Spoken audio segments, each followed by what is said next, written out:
there are movies which people have worked their asses off like for years and they are terrible films. And there are people who've made a film over 30 days and they're wonderful. So I think you have to, at this point, especially in life, the kind of obstacles that we were used to, right? Budget, studio, set, actors, their egos, that stuff is going to be taken care with machines. And I think we'll have to define the obstacle in a more psychological way. There's been research on what a lot of ChatGPT usage does to the human brain. There are these MRI scan. It's very preliminary research. However, there is clear indications that there are parts of the brain that stop developing as fast when you end up outsourcing thinking. So there's a very nice quote, I don't know by whom, but it says, writing is thinking. When it comes to journalism, the idea comes from a lived reality that is out there. It doesn't come from sitting in front of a computer and saying, what should my next story be? Okay? So I know a lot of journalism has become somebody sort of banging away at on a screen with the cliches, not the cliches, it's a cigarette and coffee. But there is, in all of this, what doesn't go away in terms of true journalism is the going to the ground to get the story. There's many obstacles, many ways that, interactions that you have to go through, which are not always pleasant to get these stories. And then also, I guess, have that conviction to write the story and make sure that it sees the light of day. I don't use it for prompts for images or videos or writing emails or text outputs. I use it for simulations constantly. I'm constantly running scenarios and thinking through what possible paths there could be at different decision points, to the point where I probably overload myself and the GPT or LLM that I'm using at a particular time. But for me, scenario analysis is my bread and butter. That's what I do. Hello, everybody. How's everyone doing? It's nice to see so many of you, given the traffic. Welcome, guys. I just wanted to echo, some of the words that were said earlier. We're very excited to have found both Mozilla and the Berggruen Institute, in jointly exploring some of these ideas that we've been sort of thinking about in the back of our minds, and really trying to figure out where is culture's place in this sort of technology-heavy race that we're in the midst of, or at the beginning. So this is, like Reshma said, this is a beginning of a couple of sessions that we're excited for. Given the AI Summit, we felt it would be wonderful to step outside of our safe space and find another space that we could have this engaging conversation. So we're very grateful to the Oddbird team. And I think what that will entail is a couple of different sessions that then will lead to a 3-day assembly in May. So hopefully we'll see many of you at all of those sessions, if not some. Before we begin, we actually are demoing a tool that we're quite excited about. We'll see what it says, but it's if there's a fancy QR code that's going to come on the screen now. Thank you, David. If I could request you all to just take out your phones, scan the QR code, and you will be presented with 3 very simple, very straightforward questions. I would love for you to answer them. You've already, the two of you have already answered them. And I would suggest not thinking about them too much. Whatever comes to mind, that should be your response. It can be one word, it can be a couple of words. I think it shouldn't be longer than a tweet. That's just a joke. It can be however long as you guys want. And so we'll give you a couple of minutes, and then I think we'll sort of start the conversation. You can keep going, but I think we'll just start the the chat so that we don't take any more time. I just wanted to sort of contextualize our conversation today. Nandana, if you'll allow me to steal a bit of your response from one of the questions. For the question of what is home, she had a lovely section that said it can be evoked by a cup of tea. And I thought it would be wonderful just to hear if each of you could share an image or a phrase, describe an image or a phrase that evokes home for you. You can, I guess you can say a cup of tea. I mean, a cup of tea does. I think I said that home is a feeling, a sense of security, the ability to make mistakes, to think things which are not optimal. And a cup of tea kind of makes me feel like I'm getting a hug and I can let my mind wander. Yeah. Thank you. Please.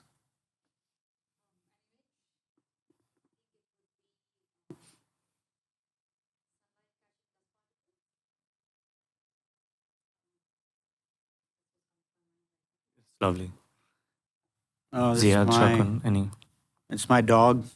And yeah, it's like, yeah, if she goes crazy in the morning, it's like she doing her zoomies. Yeah. I mean, if she's doing a zoomie, she's like at home. Yeah.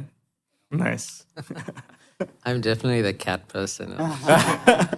Because I was going to go to my cats. One is named Chai and one is named Masala. Well, you got home. Yeah, wow. You got everything.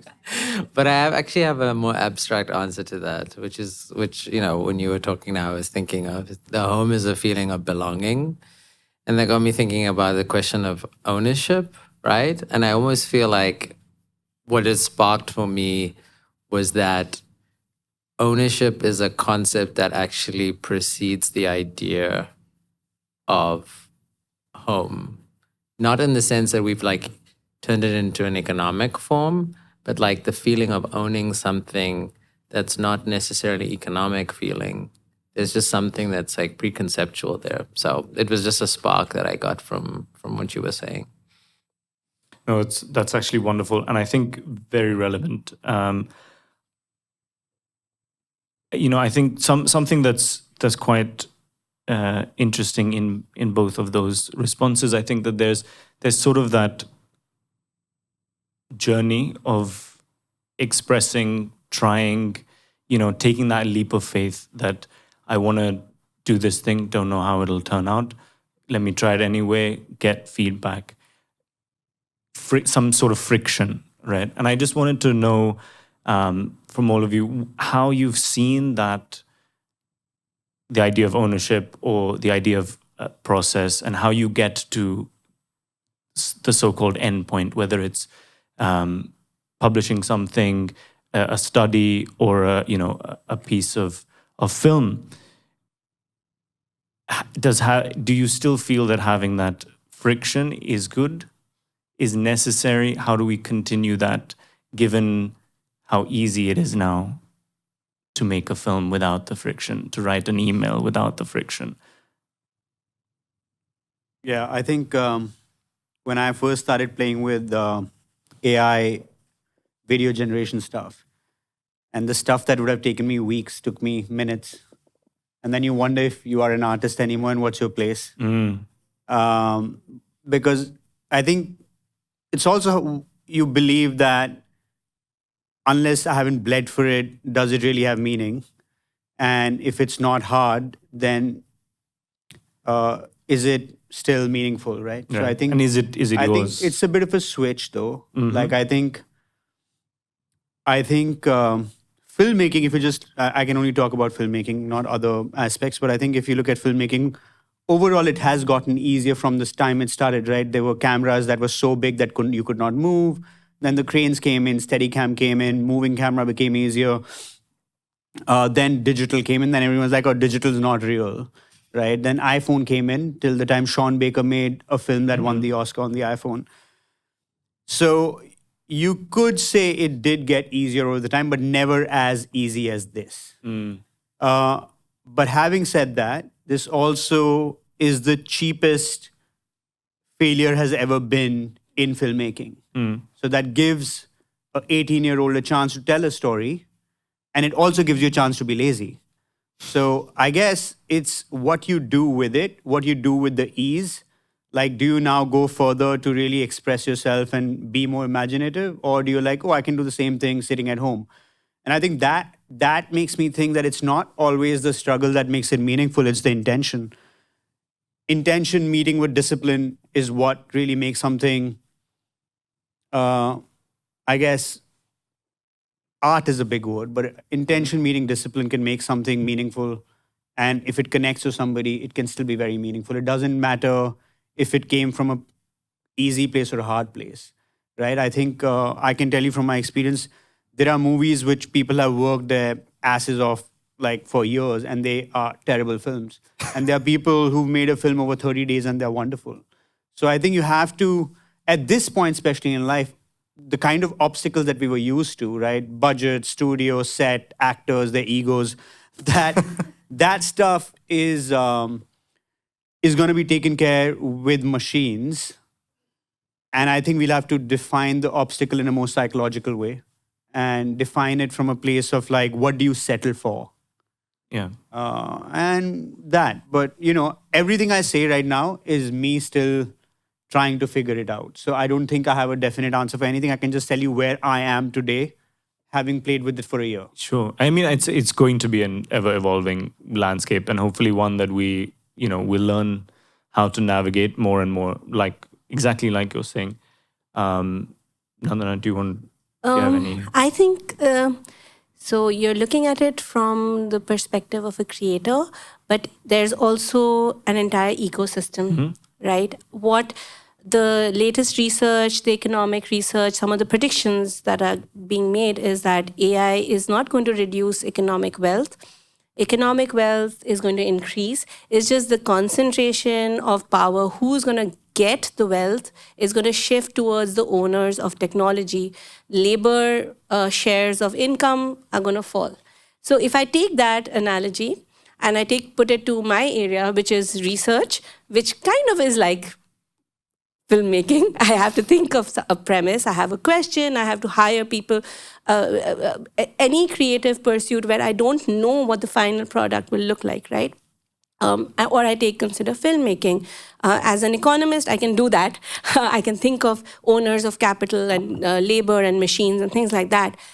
The point is, a film is it just the director's vision, or is the film what an actor brings to it, what an art director brings to it, what my research staff, the way they go and ask the interview questions, the actual human beings that we're interviewing when you're going into a basti in Delhi and asking a question about gender rights, is it the same as asking it over a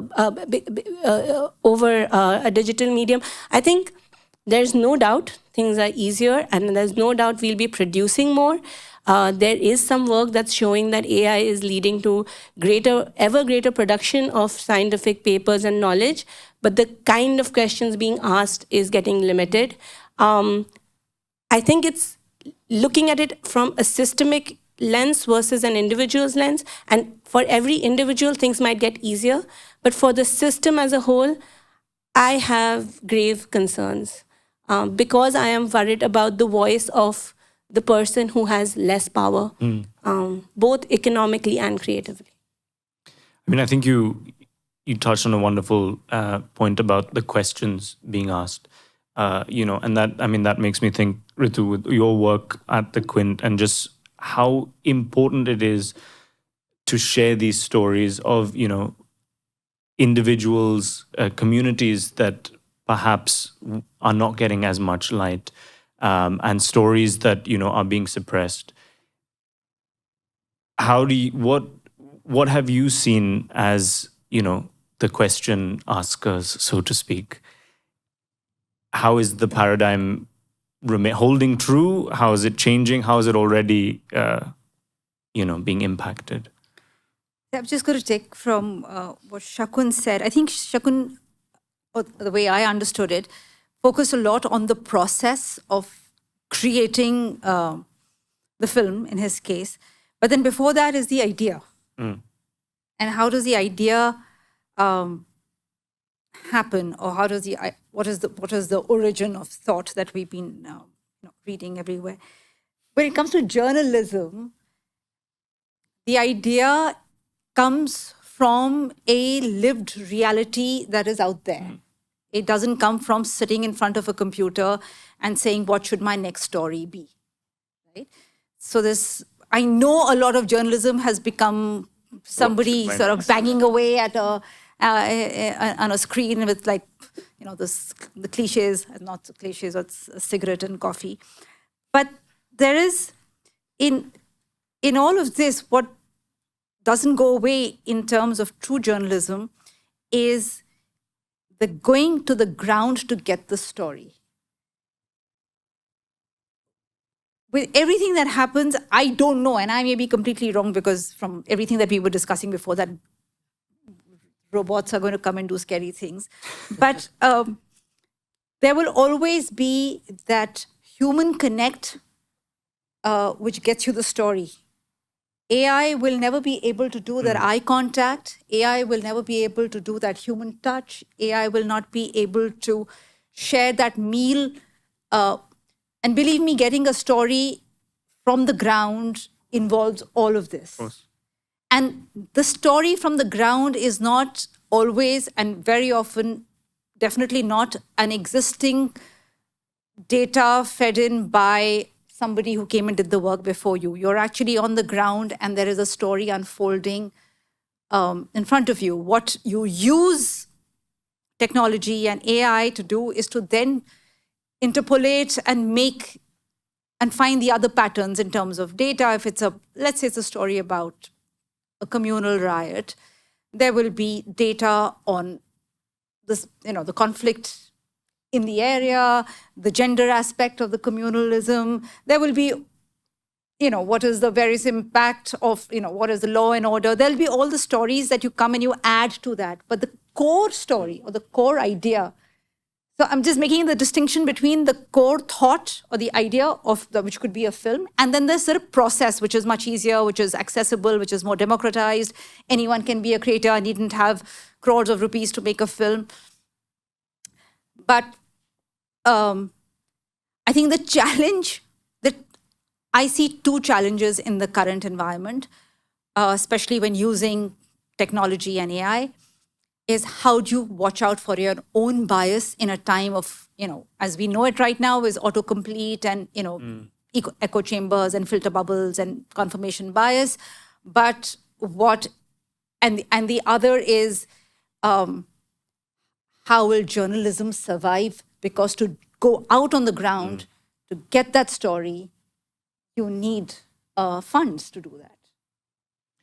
But I think also you need that conviction, right? Because it's not a linear path, and there's many obstacles, many ways that interactions that you have to go through, which are not always pleasant, to get these stories. And then also, I guess, have that conviction to write the story and make sure that it sees the light of day. That you don't see the insides of the court. Yes, yes, absolutely. No, and I think that's.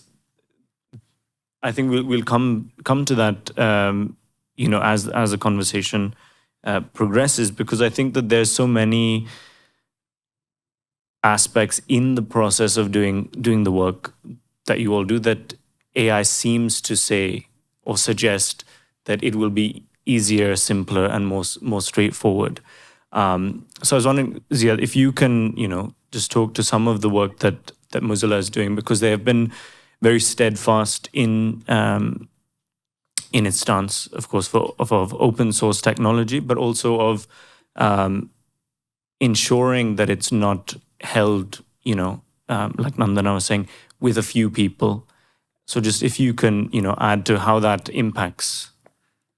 Yeah, I think, you want to make a distinction between AI as a concept, as a system, as something we are building, and the particular way AI tools and platforms are being deployed by different groups and organizations, right?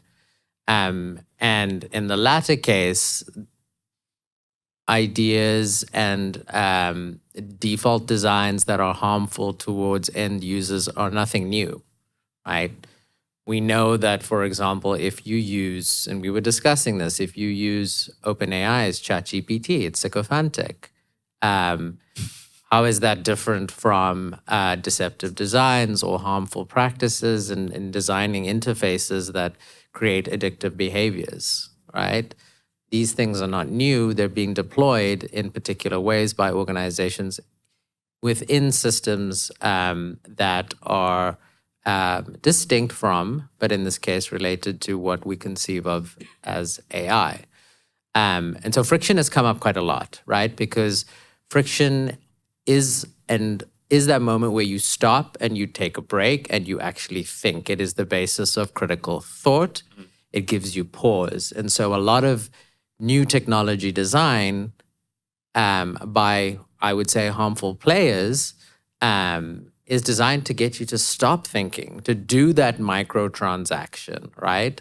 And I often question this, like in everything that I see. Like my smartphone screen stopped working, and I was like, it would work if I had buttons. You know, what happened to the buttons? Why did we remove buttons from the phone? I was very frustrated. I still am when I think about it. But, you know, what is the reason for doing some of these things, right? It is to remove certain kinds of friction, but what is lost by doing so? And that comes up quite a lot in the work that we do, right? When you have systems that are open and transparent, they're open to critique, they're open to feedback. You can make them your own. You can customize according to how you take on the protocols of the model, etc. And it's less of that divergence between the kind of concept of what AI is and could be and how it's delivered to us becomes less of a issue as it is today. So those are some of the things that we focus on, we think about pretty deeply. But in terms of how, because I know we're sharing about how we use things in our practice, I don't think I've actually shared this before, but the way I use AI is and this conversation got me to think really about it is in a way creative. I don't use it for prompts for images or videos or writing emails or text outputs. I use it for simulations constantly. I'm constantly running scenarios and thinking through what possible paths there could be at different decision points, to the point where I probably overload myself and the GPT or LLM that I'm using at a particular time. But for me, scenario analysis is my bread and butter. That's what I do.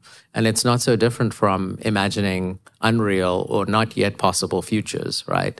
And that is a creative act. And so, again, something that was sparked from how I think uniquely we may, in different practices and fields, use it.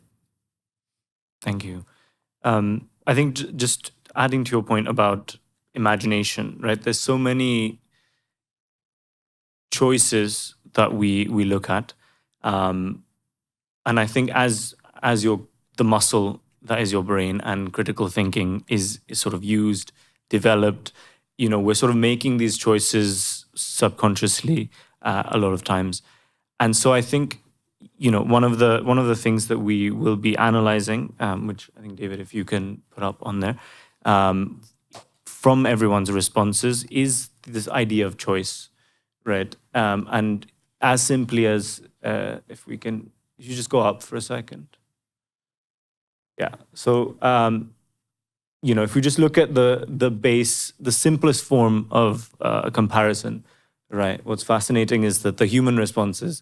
Now, this is not because I said to reduce the length of your responses, but it is only 245 words, whereas the chatbot's response is 1,044, right? And now, David, if you go back down. So just the idea of choice, right? I think is something that we should dwell on. And here it's defined as what elements and concepts do we choose to connect, right, with abstract ideas like memory, community, and home. And similarly, how does an AI do the same, or how does it do it differently? And I think it's also interesting to see these are the top 25 words that keep coming up across responses. And there's, if you see in the top words, there aren't any overlaps. No, in the top words down here, there aren't any overlaps. So perhaps, I'll just read it out. So the top words for the human text usage is human, coming, minds, better, and sense. The top words for the AI chat bot is shared, identity, belonging, support, and space. So I think that there's an interesting difference, shall we say, between the two.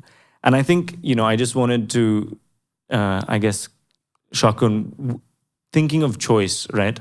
When you're making a film, there's thousands, millions of choices that you go through, the team goes through. Obviously, it starts with the initial choice or decision to make a certain film. I just wanted to, if you could share with us how that's evolving as you're sort of been working with AI models, or has it stayed the same? Well, choice to tell a certain story, that hasn't changed. I think that comes just with your gut feeling on what excites you the most, because otherwise you wouldn't be able to stay with it for long enough. So yeah, I think that's still very gut driven. But what has changed is the budget doesn't feel restrictive anymore, because your gut could have said, oh, I can make this story, it's a sci-fi, but then you're like, no, I won't get the budget for this. And the reason, I did this car chase sequence for Google last year. And the reason I did that was because I've never done a car chase, and I thought I'd never get a budget for a car chase. And then if I was going to use this new tool, why don't I do something which I otherwise won't? So I think sometimes you want to experiment with that idea, like, hey, if I had all the money, right? So yeah, but otherwise, I think if I'm telling a story, it's 2 hours long, I definitely want to go with my gut on what I feel is what I currently want to talk about, what I currently want to speak, what I feel would connect. And then hopefully now you can give it whatever scale you want, so scale won't be a problem. So there's a certain freedom, right, that you have all the exploration that you're able, that maybe you were restricted by before, and now it's sort of opening up these things. One variable is gone. Right. And I mean, I think, how would you look at it, just to dwell on this a little more, for younger filmmakers or people who want to become filmmakers, right? I think the barrier for entry is a lot lower, right? It's much easier, like you said. You can have it with a smartphone. You've got a great camera. With now all the AI tools, the budget barrier is sort of lower. What do you feel is going to be the thing that really defines storytelling, or governs storytelling? Or what? Or governs storytelling? Well, first of all, I think all the buzzwords, democratization of filmmaking, no gatekeeping, barrier for entry, they all have to be taken with a pinch of salt, because it also takes away collaboration opportunities, working with a unit, learning from others. So I think now I used to love these words when I first heard them a year and a half ago, and I was like, wow, that's so cool. But now I'm like, fuck, it's just going to take so much of it, like the fun of it also away. Two, I feel what's really happening to film is what has already happened to music, right? So like you used to record these big orchestras, singer used to sing live, you had live instruments. There was this kind of synchronicity that you were waiting for to happen when you were recording. You waited for that moment to happen. And then you came up with Logic Pro, where my last album for my last film was literally done by two kids in a room. And I wouldn't, I mean, I love the album. I think it's fantastic. And I think they still put a lot of heart in it. So I can't say the intention or the heart wasn't in it, but the process had completely changed. And I think I feel that filmmaking as an art form is going to go through that transition where, yes, as a filmmaker, if you have the budget, if you have the resources, you could still go out and do it. But I think there'll be kids coming to younger filmmakers telling it, they'll be like, I don't need all of that. And it's up to them to decide how they choose to collaborate then, who are the people they bring to the room on what part of the craft, right? I would still think you would bring somebody who had a great visual sense. I would still bring someone who had a great sound design. I would still bring somebody who has great music. But now I'm also meeting filmmakers who know enough of all of this to make it happen. Right? I may have, by the way, completely gone off tangent. I forget your question. I think what would govern storytelling is still like I think eventually storytelling will always come down to, can I hold your attention? Can I make you watch this thing for 90 minutes or 2 hours? I think that doesn't change no matter what tool you use, what you use. Can I make you emote on something? Can I make you feel something? Can I put my point across without being preachy or on the nose? And I think those benchmarks don't change. And I think AI, not AI, that won't matter, you know. Thank you. Nandana, I just wanted to, taking from what Shakun said, that can you hold your attention, right? We were talking earlier that, even if you use some of these tools for a week, there is reduced brain activity, right? How do we, what do you feel is sort of how does one address that or keep that muscle alive? I think the elephant in the room is we might be vying for attentions that no longer exist. I think it's happened with smartphones. You've got TikTok videos. I think long form storytelling, reading, novels, yes, going out as a group to watch a concert, those are increasingly being replaced with things which are easier to consume. They give you a dopamine kick faster. And so I think the natural question one would ask is, yes, for now, sure. As a researcher, when I produce research, when a news article is written, a film is made, yes, we are all vying for attention. That is the commodity. But I am genuinely worried about the human ability to provide that attention. I don't know if a supply of that attention is available. Like we discussed, there has been research on this. There's been research on what a lot of ChatGPT usage does to the human brain. There are these MRI scan. It's very preliminary research. However, there is clear indications that there are parts of the brain that stop developing as fast when you end up outsourcing thinking. So there's a very nice quote, I don't know by whom, but it says, writing is thinking, for instance. So the process of writing is thinking, right? There are studies that people have gone and done, like randomized control trials, where they in classrooms to see what the effect of AI has on creativity. There are actually mixed results. And I think some of our conversation is all heading there. Is technology and AI an augmentation tool, or is it an automation tool? And I think we need to keep thinking about it. I think it's essential to think about, is it augmentation? Is it a tool that's helping us? Or are we automating away parts of the pipeline?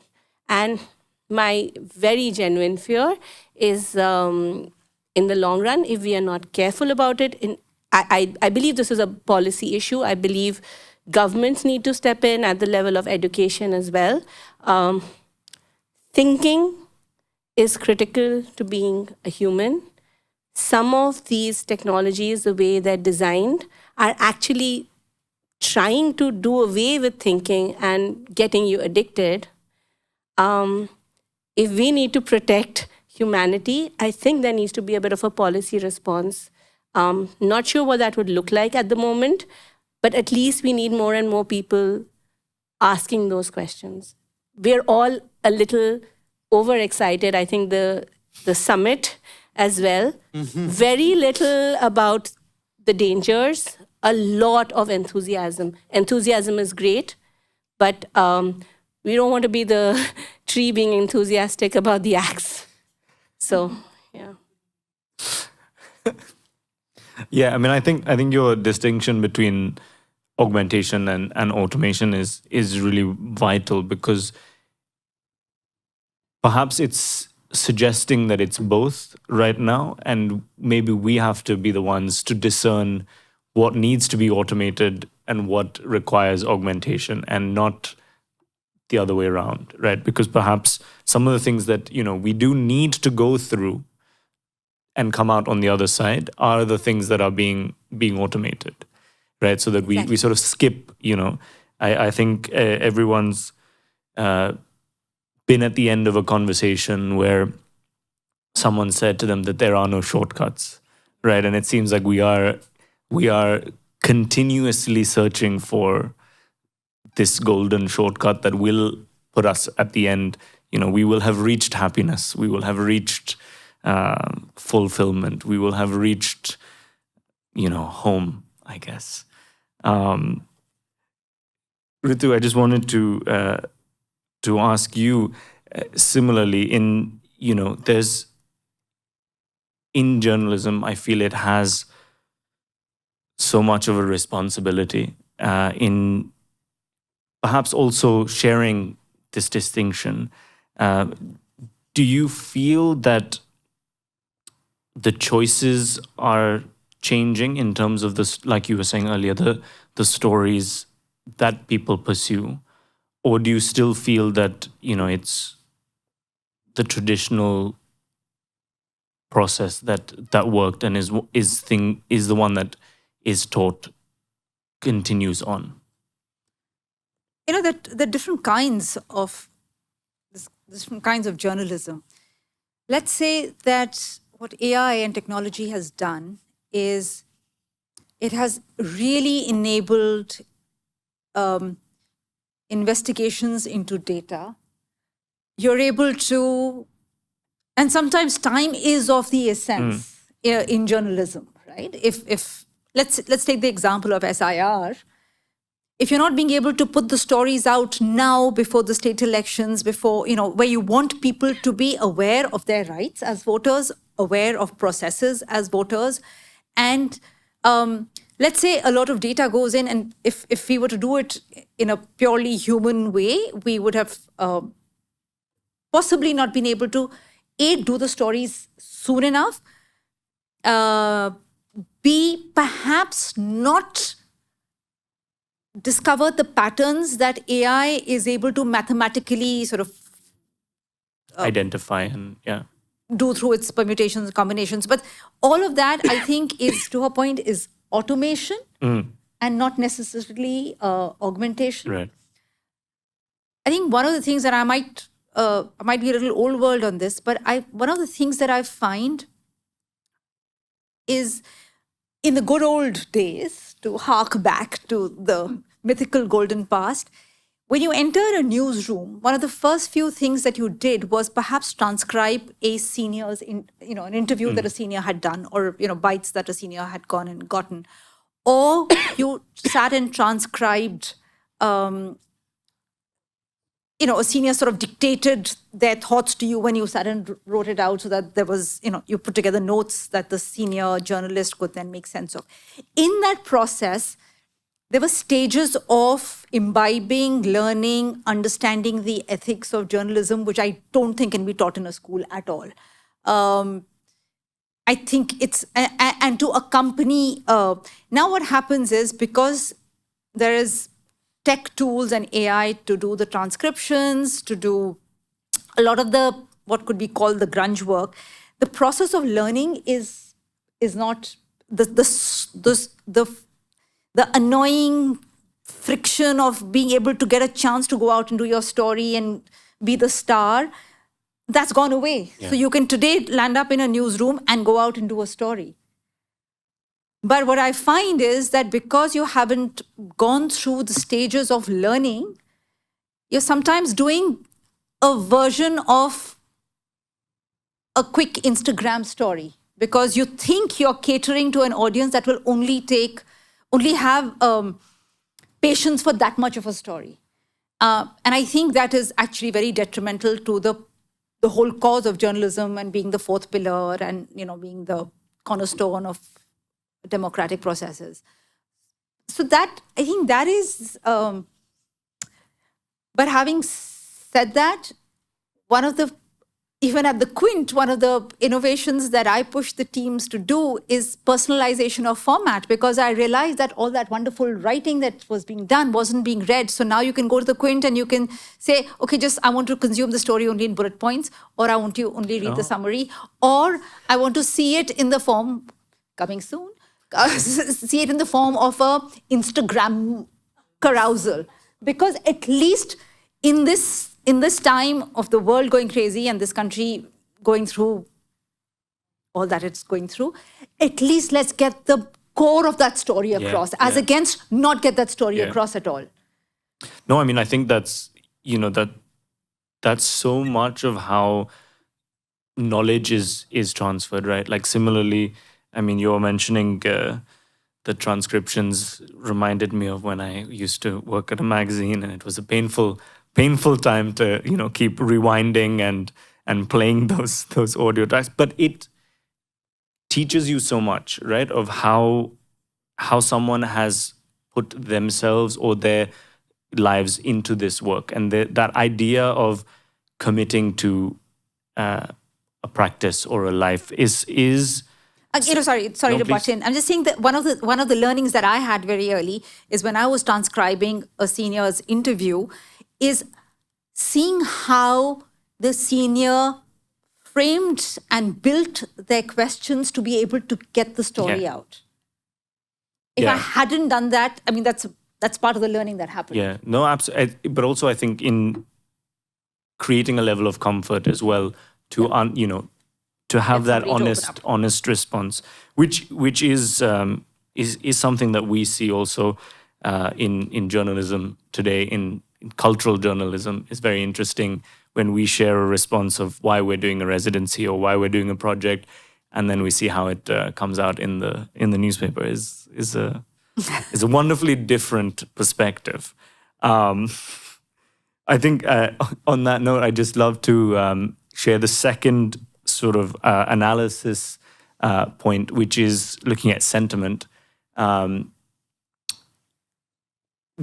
And this one is also quite interesting. Is each word is sort of assigned a sentiment value, whether that's neutral, positive, or negative, and similarly sort of calculates how our responses are.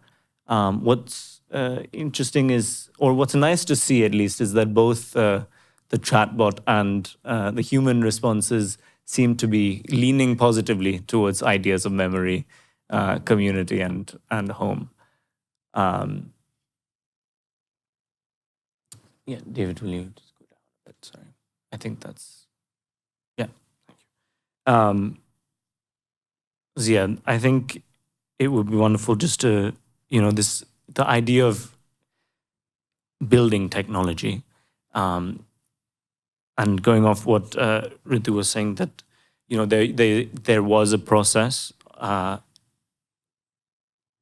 craft right, I think is more how we would look at building technology, or used to. It used to be seen as a craft, and potentially we're if not already over, we're on the precipice of it becoming slightly more, how do we say, industrial, and more obviously quicker, faster. I just wanted to understand from you, how has that changed, or how has that been at Mozilla? Well, I first wanted to say that I love the choice of format that you've instituted, Ritu. I think that's amazing to hear. And choice has just been a core component of what Mozilla has stood for forever.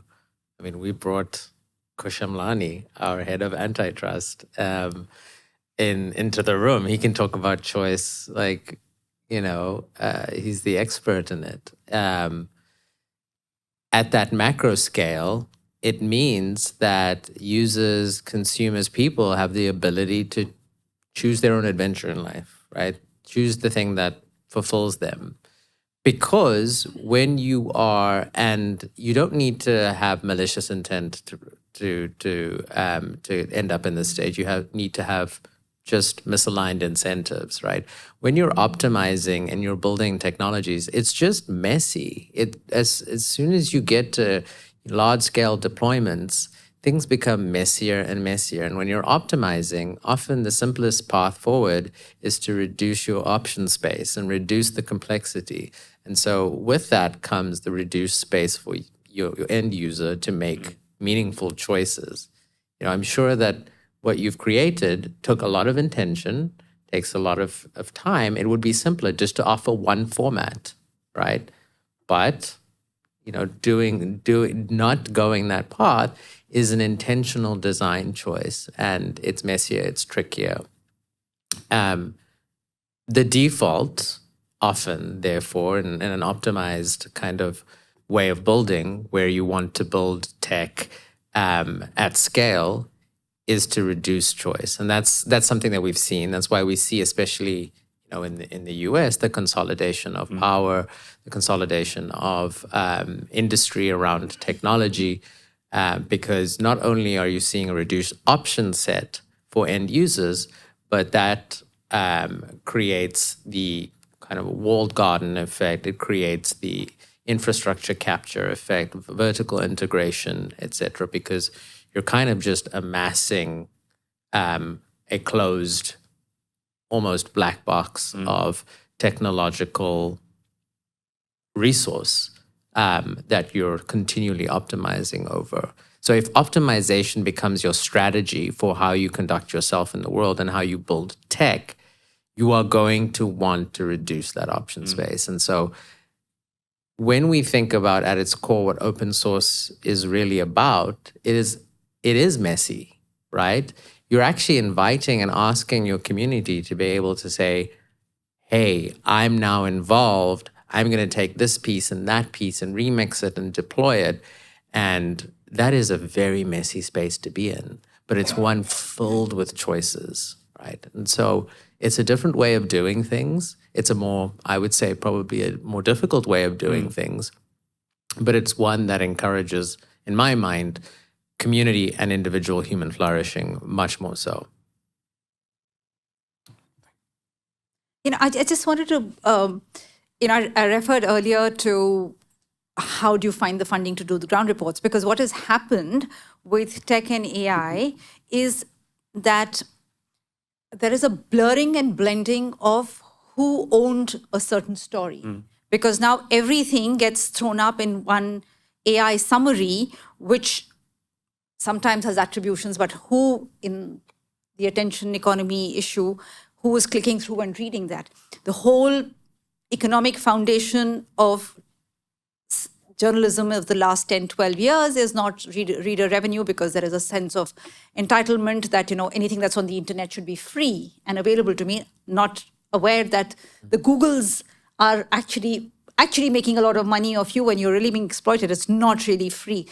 But now what is happening is, earlier the currency for a digital news website like us was the traffic that came to us either directly or through search traffic. Now that's not coming through. So therefore advertising as a model, advertising revenue as a model is gone, right? So now, and so who owns that? Who owns which story? Where did a story originate? Where did thought originate? The film that you've made, The Getaway Car, there is a lot of what AI has created along with your inputs it's very Hollywood. It's a lot of the ideation of how a car chases is very Hollywood in that. Now, who owns that IP? Does Shakun Batra own that IP? Does Google, Gemini, that partnership, does the original idea actually come from Hollywood, which has been recreated using AI? Who owns what? Who owns the origin of thought in this mess? And where everything will eventually be, as already is, homogenized, as there's an average that is arrived at. So on the one hand, one hopes that eventually there will be a huge value and premium to anything that is human created versus not.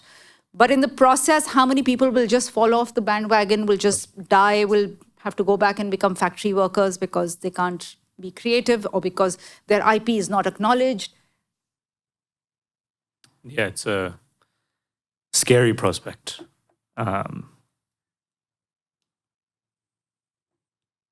There's always the ability to make your own food. Hopefully that that still remains, but you never know. There's some, I'm sure there'll be some robot that is developed that can make pasta better than the Italians. With cognition of taste change, the brain will get rewired. Yeah. Who knows? I think I'd like to thank all of you, and we'll open it out to questions from the audience. But I just briefly will take you all through the final aspect of the text analysis, which is looking at novelty. And this will be available soon for everyone just to explore and play with, probably in a week or couple of weeks. But just here, it looks like how evenly or unevenly do we express our ideas, and it's quite an interesting element. What's burstiness? So it's the variance in your sentence length, and so how often, like, is the cadence fixed, or is it short sentences, or then do you go into a very long drawn out response? Just want to point out that we are using technology to... Absolutely, of course. Yeah, absolutely. So, yeah. Speed was of the essence to build this. All right, thank you, everybody. Thank you so much. This has been such a wonderful start to what we're really looking forward to with Mozilla and Berggruen Institute. Just want to also say thank you to the team at Oddbird. Again, I know we gone all over the place in terms of time, but such is life. So thank you. Thank you.